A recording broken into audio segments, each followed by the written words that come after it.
Hi guys, excuse the microwave in the background, that's supper cooking. Just shows it's a real life situation. As lively as we know it. Anyway, here we are. So we've got some beetroot. So to cook the beetroot, the best way is to just twist the ends off rather than cut them off, and it stops them bleeding out of here. So look, so we put those into our saucepan. Same the other three. That's the big one. So we put that in. I'm going to leave the little tails on.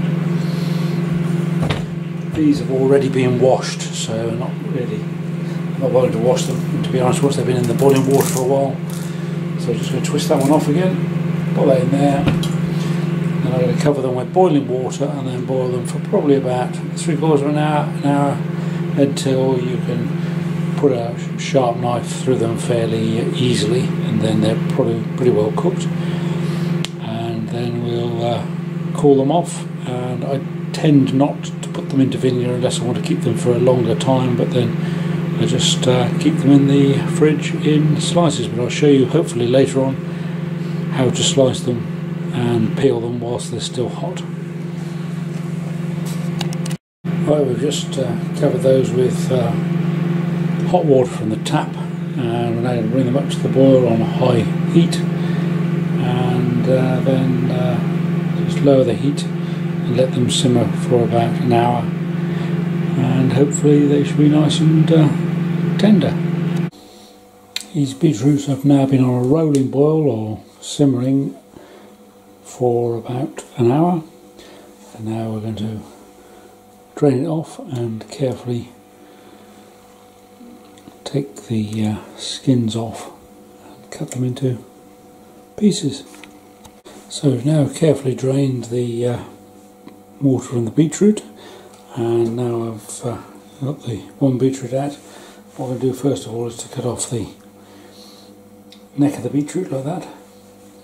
Just take that bit away, we don't want that. And then it makes it easier just to put that, and it sits nice and squarely there. Cut the little tail off, we don't want that. And then what we do is we just gently put the knife down the side here and just push the skin down like that. Just gradually move it around with a fork.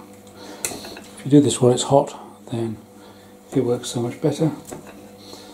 So there we go, just take the skin off like that.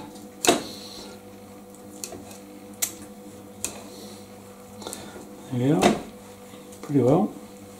All the skin is off, and it's that easy. So then we just take those little bits off. Looks a little bit like something off Doctor Who, those little bits, anyway. And then all we do then is we just cut it into, what I normally do is just cut it into about 1 centimetre rounds. And I put it in the just to cool. I don't generally put any vinegar with it because my wife doesn't like the vinegar, and you'll find that this is great with a cheese sandwich because the natural sugar in the beetroot makes the cheese and beetroot sandwich really good. It lasts energy wise an awful lot longer.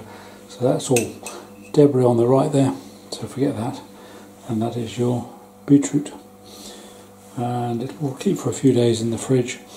But I guess if you want to keep it longer, then probably you can then put it in a dish with and covered with vinegar, but we prefer it natural, and it has much more natural flavour without the vinegar. Enjoy. There we are, nice little bowl of beetroot, perfect and ready for salad, or as I say, for a nice cheese and beetroot sandwich. Fantastic.